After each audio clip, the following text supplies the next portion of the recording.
할렐루야. 하나님 영광 받으신 줄 믿습니다. 대림절 세 번째 주일에 하나님 앞에 예배자로 선 여러분들에게 하나님의 놀라운 은혜와 평강이 여러분의 삶과 가정과 기업 위에 넘칠 수 있기를 주의 이름으로 축복합니다. 오늘 함께 은혜 받고자 하는 말씀의 제목이 신앙은 기다림으로 시작된다라는 제목으로 함께 은혜를 나누겠습니다. 여러분, 아라비안 나이트 하면 여러분 뭐가 떠오르세요? 충성로 교회가 떠올라야 돼. 이곳이 아라비안 나이트였어요. 옛날 사진 보이시죠?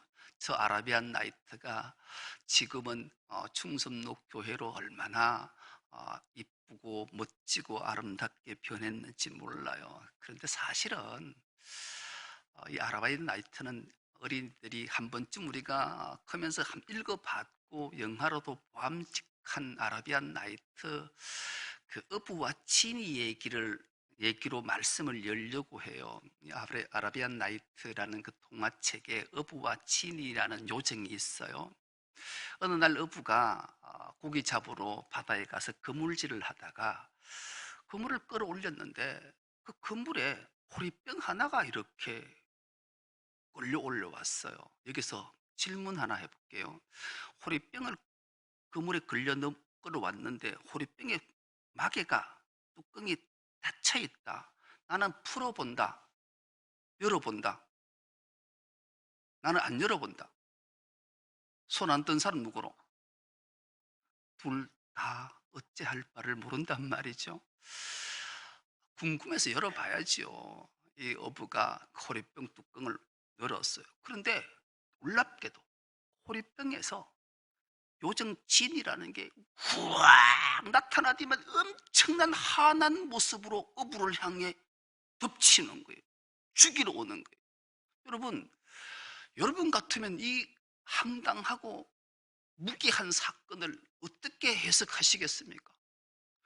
아니, 변망덕도 유분수지 호리병에 갇혀있는 요정 진이를 풀어줬는데, 자유를 얻게 했는데 감사는 못할지언정 자기를 죽이러 달려드니 이런 변망덕도 유분수지 이런 일이 어디 있겠냐고요. 그래서 당황한 어부가 물었어요. 당신 어떻게 나를 그럴 수 있냐? 내가 당신에게 자유를 주고 당신을 풀어줬는데 왜 나를 죽이려 하느냐? 그러자 그 요정 진이의 대답이 참 우리에게 많은 것들을 생각하게 해요. 이 요정이 진이가 이렇게 답을 해요. 내가 호리병에 처음 갇혔을 때는 그러려니 했다. 그래서 100년간 갇혀있고 보니 답답해서 이런 생각을 했다.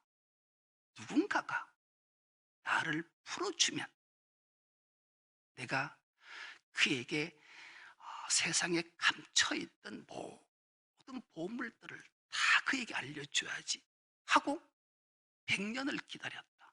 그런데 어느 누구 하나 나를 구출해주는 자가 없었다. 그래서 내가 생각했다. 내가 마음을 후하게 먹지 않아서 그렇구나. 그렇다면 내가 마음을 후하게 먹어서 누군가가 나를 구해주면 내가 그 사람의 3가지 소원을 들어주겠다. 그 어떤 소원인지 다 들어줘야 되겠다. 그렇게 생각하고 기다렸다. 그렇게 세월이 또 100년이 지났는데 그 누구도 나를 구해주는 자가 없었다. 이제는 내가 마음에 분노가 일어나기 시작했다. 누군가가 나를 구출해 주기만 하면 내가 그를 반드시 죽이겠다.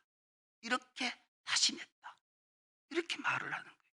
여러분, 기다림이라는 게 그렇게 호락호락하지 않아요. 힘들어요.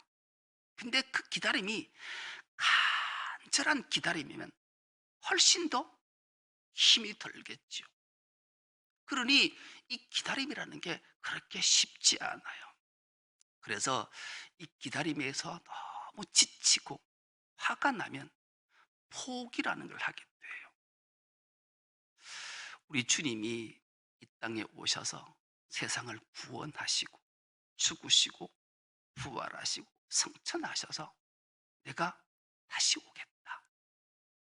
기다리라 말씀했는데 세월이 100년, 500년, 1000년, 2000년 훌쩍 지나도 주님이 오시지를 않아요. 그러니 사람들이 기다리다 지치면 처음에는 간절한 기다림으로 실망하다가 분노가 생기고, 분노가 생기다가 조절이 안 되면 이제는 내 마음이라도 편해야지 하는 생각으로 포기하게 돼요. 포기.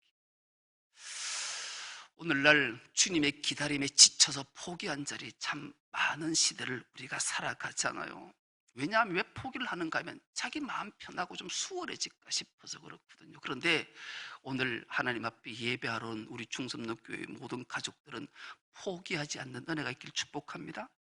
주님은 반드시 오십니다. 오실 주님을 대망하며 기다리는 자에게 복이 있을 줄 믿습니다. 오늘 본문이 이렇게 시작해요. 이 말씀을 마치시고 그들이 보는데 올려져 가시니 구름이 그를 가리어 보이지 않게 되더라. 무슨 말씀을 마치시고 주님이 승천하시는가? 주님이 이 땅에 오셔서 공생의 3년을 마치시고 십자가에 죽으셨어요. 모든 따르던 무리와 제자들이 좌절과 절망했지요. 근데 주님은 죽은 자 가운데 3일 만에 부활하셨어요. 부활하셔서 많은 무리들과 제자들에게 자신을 드러내 보이셨어요. 무려 40일 동안. 그러시면서 그들에게 하나님 나라의 일을 자세하게 다시 설명하셨어요. 그리고 말씀하시지요. 내가 너에게 가르친 것 기억하나? 아버지께서 나를 통해서 가르친 약속이 있다. 그 약속은 내가 가고 나면 하나님 아버지께서 성령을 보내주실 거다. 그래서 너희가 성령 세례를 받는 기막힌 일을 경험하게 될 거야. 그렇게 말씀하시자 그 많은 무리들이 예수께 오늘 읽지는 않았지만 1장 6절을 통해서 이렇게 말씀해요. 이 말씀 우리가 한 목소리로 한번 합독해 보겠습니다. 그들이 모였을 때에 예수께 여쭈어 이르되 주께서 이스라엘 나라를 회복하심이 이때니까 하니. 아멘. 띄워두세요. 그 말씀을 하시고, 그러니까 사람들이 처음에는 예수가 구원자인 줄 알았죠. 온갖 이적과 기적을 다 베풀었으니까요. 근데 그분이 맥도 한번 못 쳐보고 신음 한 번도 내보지 못하고 십자가에 죽었어요. 그러니 무리는 두말할 것도 없고 따르던 제자들조차 다 뿔뿔이 흩어졌어요. 그런데 어느 날 소문이 들려온 거예요. 그가 살아나셨다, 부활하셨다라는 거예요. 그제서야 제자들이 깨달았어요. 따르던 무리들이 깨달았어요. 그분이 3년 공생애 동안 말씀하신 것들이 기억났을 거 아니에요. 내가 죽은 자 가운데 3일 만에 부활할 거다 가르쳤으니까 예루살렘으로 막 구름대처럼 몰려든 거죠. 그런데 그 40일 동안 예수님이 그 하나님 나라를 다시 가르치시고 약속하신 성령을 보내준다니 좌절과 절망에 빠져있던 자들이 기대를 갖고 돼서 이 질문한 거예요. 선생님, 주님, 예수님, 이 나라 이스라엘이 회복되는 날이 바로 이때입니까? 그들이 모였을 때 예수께 물었어요. 여쭈어 이르되, 여쭈어 이르되. 여쭈어 이르되 그냥 물은 것이 아니라 이 여쭈어 이르되란 말이 긴박하고 반복해서 채근했다 그런 뜻이에요. 계속 예수님, 예수님, 진짜요? 그때요? 그때가 언제예요? 지금이래요? 언제래요? 내일이래요? 오늘이래요? 막 채근막했다라는 거예요. 그래서 예수님이 대답이 기막혀요. 그때는 때와 시기는 내 속 안에 있는 것이 아니라 아버지의 속 안에 있어. 그거 너희들 궁금해하지 마. 여러분, 이단에 빠지지 않는, 사이비 이단에 결코 빠지지 않는 딱 한 가지를 마음속 깊이 새기라면 맨날 몇 시 언제 재림한다, 뭐 직통계시를 내가 받아서 봤다, 언제 뭐가 이루어진다, 무조건 이단 사입입니다. 요것만 아시면. 왜요? 하나님께서, 예수님께서 친히 말씀하셨기 때문에 그래요. 혹시 여러분 그런 걸 꿈이든지 보이면 그 귀신이 나를 하루잡는구나, 사탄이 나를 잡, 이거 알고 물러가라! 예수 이름으로 명하노니 떠나가라! 명령하셔야 돼요. 그 빠지면 큰일 나요. 이단 사입이 되는 거예요. 왜요? 때와 시기는 아버지 권한에 있는 거예요. 예수님조차 자기 권한에 있지 않다고 말씀 대답하시잖아요. 그리고 그 유명한 말씀을 8절로 해요.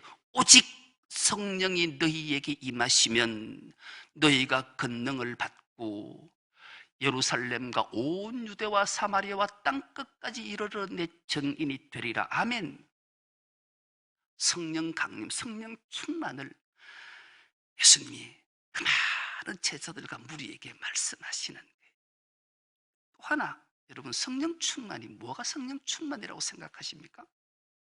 성령 충만은 딱 하나만 이것도 기억하시면 돼요. 저 사람이 성령 충만한가, 성령 충만하지 않는가. 내가 성령 충만한가, 성령 충만하지 않는가는 딱 하나만 기억하시면 돼요. 손을 넘고 기도해가지고 막 죽은 자가 살아나고 막 방언이 터지고 예언의 은사, 이거 성령 충만 아니에요. 성령 충만은 내 입술에서, 상대의 입술에서 찬송과 감사가 늘 있으면 그 자가 성령 충만한 자예요. 기억하는 은혜가 있길 축복합니다. 어떤 상황이든지 하나님 감사합니다. 길을 가든 밥을 하든 청소를 하든 내 주의 이름 늘 찬송이 흥얼흥얼거리는 자가 성령 충만한 자예요. 그런 자는 주의 나라를, 예수 그리스도의 복음을 전거하는 정인의 삶을 살게 되는 거죠. 오늘 본문을 다시 한번 보십시오. 그렇게 말씀하신 이 말씀을 마치시고 그들이 보는데 올려져 가시니 구름이 그를 가려 보이지 않게 하더라.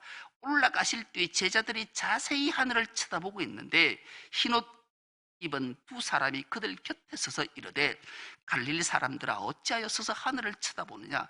너희 가운데서 하늘로 올려지신 이 예수는 하늘로 가심을 본 그대로 오시리라 하였느니라. 아멘.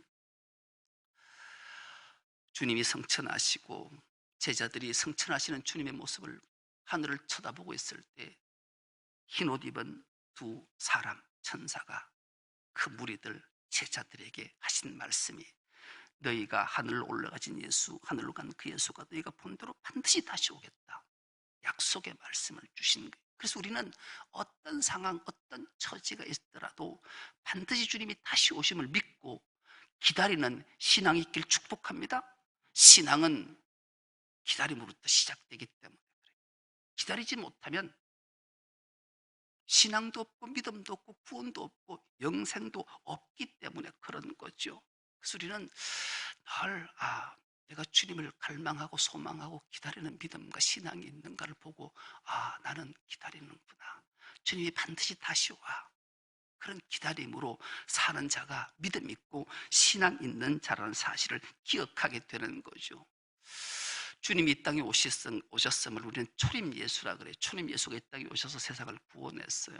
그리고 다시 오실 재림 예수를 기다린 그 중간 사이에 우리가 끼어 있어요. 그러니까 끼어 있는 우리가 어떤 삶을 살아야 되는가 참 중요해요. 어느 목사님 예하에 그런 예화가 있더라고요. 목사님이 이제, 이제 퇴근을 하고 집으로 돌아가는데 한 70년대, 80년대쯤 됐겠죠. 그 목사님이 집으로 돌아가는데 골목에서 애들이 딱지 치는 소리가 딱딱 나더라는 거예요. 그래를 보니까 자기 아들도, 목사 아들도 딱지를 치고 있더래요. 그래서 그놈이 이제 골목 가서 이제 저녁 때가 다 되는데 집에 안 가다 근데 이러 보니까 자기 아들한테 딱지가 제일 많이 쌓여 있더래요. 그래서 그 딱지를 보니까 이게 방학 숙제 내는 교재 그 방학책이 뜯겨서 딱지를 만들어 치고 있더라는 거예요. 그래서 애들 보는 앞에 목사가 혼을 내지도 못하고 집에 가자 해서 그 딱지를 다 굳어서 집에 와서 아들을 앉혀놓고 물었다는 거예요. 야, 임마 너 이거 방학책을 가지고 숙제 이걸 가지고 안 하고 딱지 집어 어쩌나 그러니까 에이 아빠, 내 대안이 다 있어요. 대안이 있어요. 그러더라. 무슨 대안이냐 물으니까 가서 몇 대 맞으면 돼요. 이러더라는 거예요. 자, 여러분, 숙제를 내줬는데 선생이 그냥 몇 대 맞으면 돼. 그럴 수 있어요. 그러나 우리 주님이 재림주로 오실 때는 몇 대 맞는 거로 해결이 되는 일이 아니에요. 예수께서 말씀하셨잖아요. 슬피 울며 이를 갈 수 있다. 초림 예수가 이 땅에 오셔서 우리를 구원하시고 우리에게 과제를 내주셨어요. 숙제를 내줬단 말이에요. 과제는 우리가 열심히 주님을 기다리며 하나님 나라 일을 가르치셨다니까요. 승천하시기 전에. 그래서 그거 잘 지키라. 그래서 약속하신 대로 성령을 보내줘 성령 세례를 받게 되면 너희가 온 유대와 예루살렘과 사마리아와 땅끝까지 이르러 정인된 삶을 잘 살고 나면 내가 너를 영접하러 와서 너에게 영원한 생명을 줄게, 그 약속하셨던 거죠. 그래서 우리는 하나님 나라에서 영생을 누리기 위해서는 주님이 이 가져 주신 것을 잘 지키고 잘 준행하고 살아야 될 의무가 우리에게 있는 거예요. 이것 잊으면 안 돼요. 이거 하지 않고 에이 몇 대 맞으면 돼, 뭐 좀 책망 받으면 되지, 뭐 그냥 개털 모자 쓰고 차 있으면 돼, 천국만 가면 돼. 아니라니까요. 그런 마음 가지시면 안 돼요. 예수님이 우리에게 말씀하셨기 때문에 이걸 제일 먼저 깨달았던 인물 중에 하나가 사도 바울이잖아요. 사도 바울은 자기가 깨닫자 자기의 영적 아들인 디모데에게도 잘 가르쳤고요. 자기와 함께 전도 여행을 했던 신라에도 잘 가르쳤어요. 그리고 자기가 아시아의 복음을 전하기로 애썼지만 성령의 이끌림 때문에 어쩔 수 없이 유럽의 첫성, 가장 큰 마게도니아 첫성이 있던 빌립보에 교회를 세웠던 거죠. 그런데 빌립보 교회에 이런 일들이 생겨난 거예요. 그래서 끊임없이 각인시키고 기억시키기 위해 빌립보서를 썼고요. 그 중에 꼭 필요한 말씀 한 절을 주셨는데 이 말씀이 오늘 우리에게 주신 말씀이에요. 빌립보서 3장 17절에서 21절 말씀 우리가 한 목소리로 한번 합독해 보겠습니다. 시작. 형제들아 너희는 함께 나를 본받으라. 그리고 너희가 우리를 본받은 것처럼 그와 같이 행하는 자들을 눈여겨보라. 내가 여러 번 너에게 말하였거니와 이제도 눈물을 흘리며 말하노니 여러 사람들이 그리스도의 십자가의 원수로 행하였느니라. 그들의 마침은 멸망이요 그들의 신은 배요 그 영광은 그들의 부끄러움에 있고 땅의 일을 생각하는 자라. 그러나 우리의 시민권은 하늘에 있는지라 거기로부터 구원하는 자 곧 주 예수 그리스도를 기다리노니 그는 만물을 자기에게 복종하게 하실 수 있는 자의 역사로 우리의 낮은 몸을 자기 영광의 몸의 형태와 같이 변하게 하시리라. 아멘. 여러분, 기막힌 말씀이잖아요. 바울이 빌립보 교인들이 그 목사의 아들 딱지치게 하는 목사처럼 그렇게 자꾸 기다림에 지쳐서 분노를 넘어서 좌절과 절망을 넘어서 포기의 단계를 이루고 있는 이 현실, 주님이 곧 오시리라 했는데 100년을 기다려도 200년을 기다려도 500년을 기다려도 안 오는 사람들의 모습, 오늘은 2000년을 지나도 오지 않는 주님을 기다리다 포기한 자들이 점점 늘어가고 있는 시점이잖아요. 지금 코로나19 때문에 모든 사람이 살아계신다면 이럴 수 있냐? 포기하는 자고 늘어가는 때예요. 이때가 가장 우리가 깨어 기도하고 정말로 신앙으로 믿음으로 무장해서 주님을 기다릴 때란 말이에요. 그래서 대림절을 매년 우리에게 허락하시고 주의 종을 통해서 끊임없이 말씀을 들려주시는 거죠. 우리는 끊임없이 자꾸 상기시키고 기억시키고 반복해야 돼요. 그래서 잊었다가 다시 이 대림절이 되면 화들짝 놀라서 주가 주신 사명을 기억하고 감당해내야 되겠다.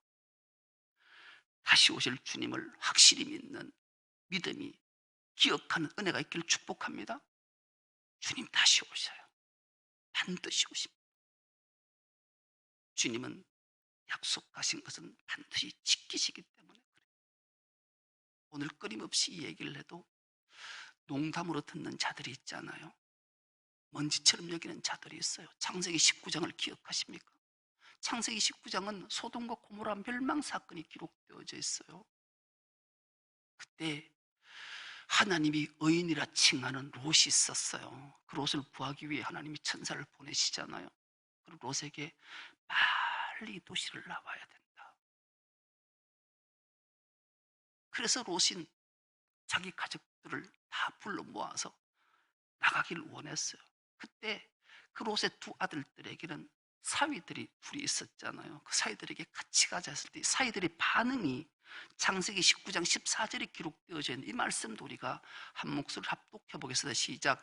롯이 나가서 그 딸들과 결혼할 사위들에게 말하여 이르기를 여호와께서 이 성을 멸하실 터이니 너희 늘어나 이곳에서 떠나라 하되 그의 사위들은 농담으로 여겼더라. 농담으로 여겼더라. 이 농담이란 말이 히브리 말 원어로는 먼지처럼 여겼다는, 불어서 털어버릴. 그게 말이 돼? 이 살기 좋은 도시에 무슨 놈의 멸망이 있어?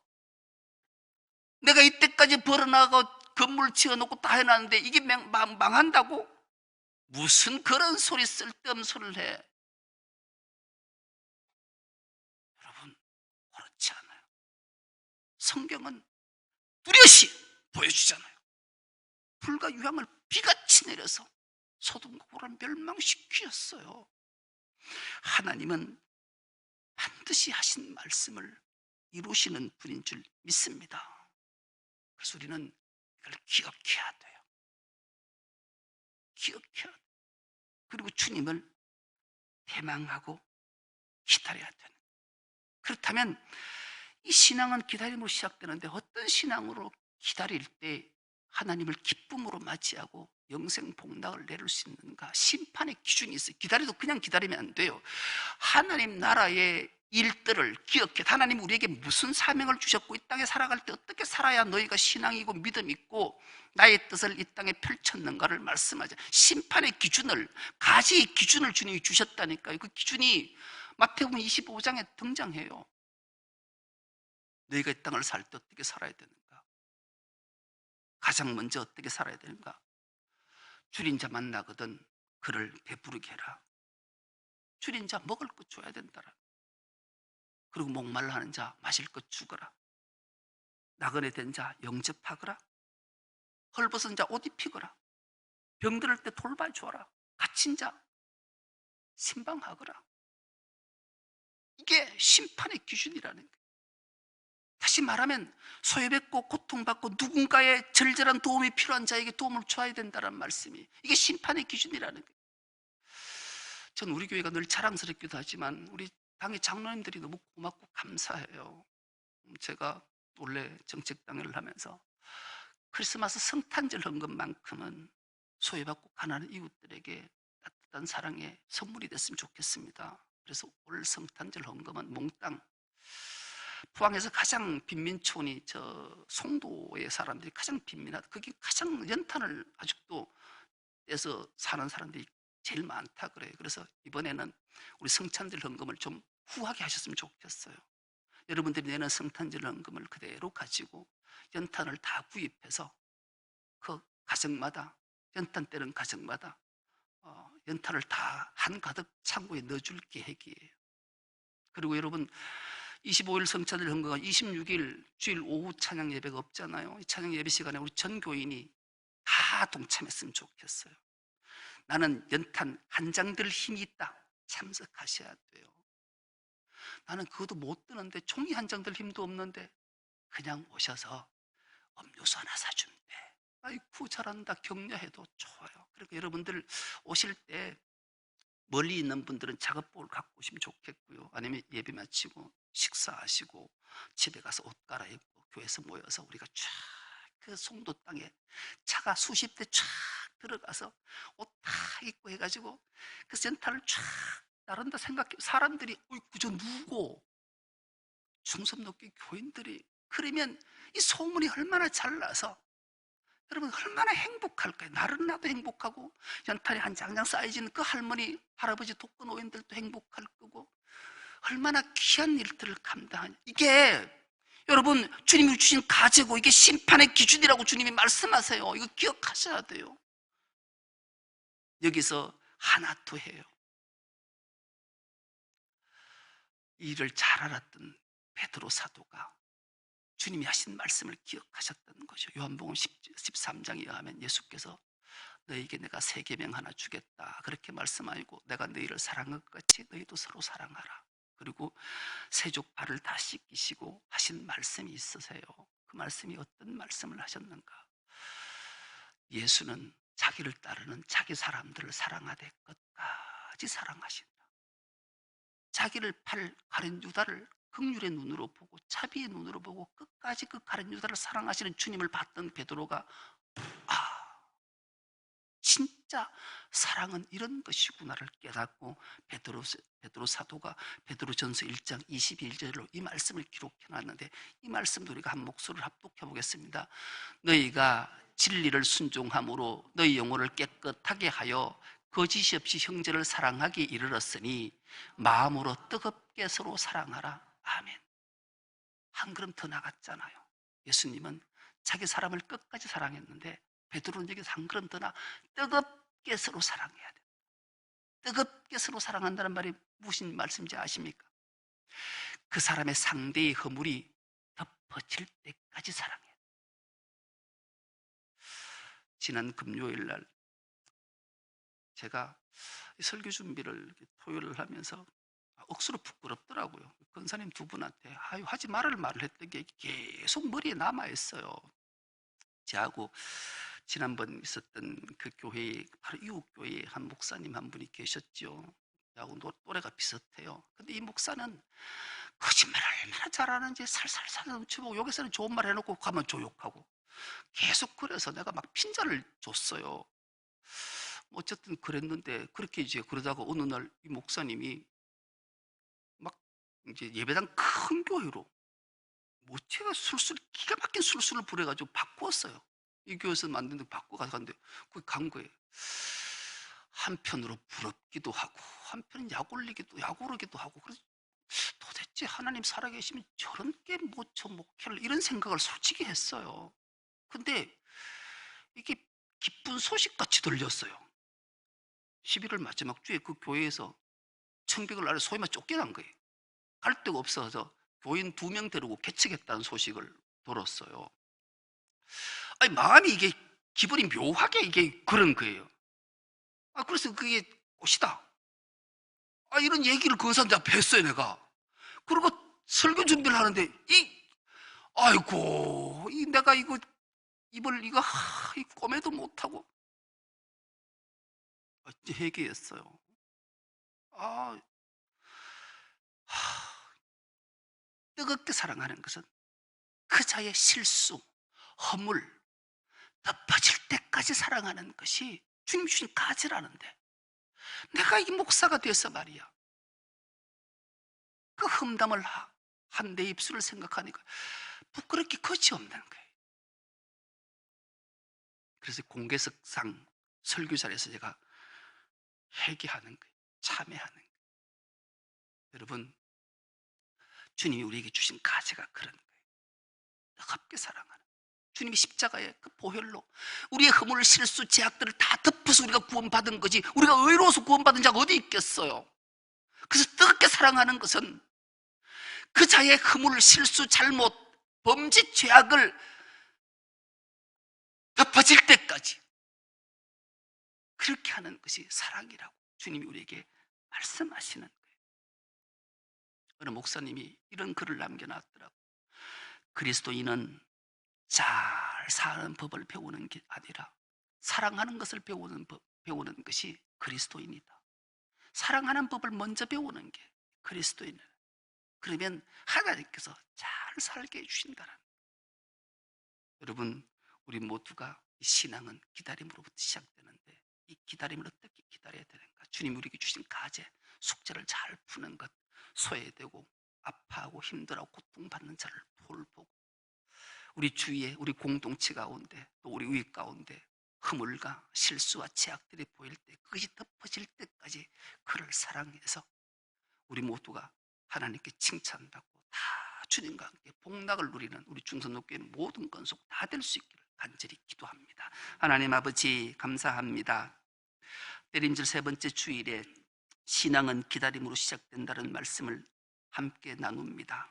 하나님, 우리 모두가 참된 기다림으로 주님께서 맡겨진 직분, 사명, 미션을 아름답게 잘 감당해 주님 앞에 섰을 때 잘했다 칭찬받으며 상급받으며 면류관 받는 우리 모두가 되게 하옵소서. 결코 슬피 울며 이를 가르지 않는 자들이 되게 하여 주옵시고, 늘 말씀을 상기하고 기억해서 주의 뜻에 순종할 수 있는 주의 모든 건속들 다 되게 하여 주옵소서. 감사드리오며 예수님의 이름으로 기도드리옵나이다.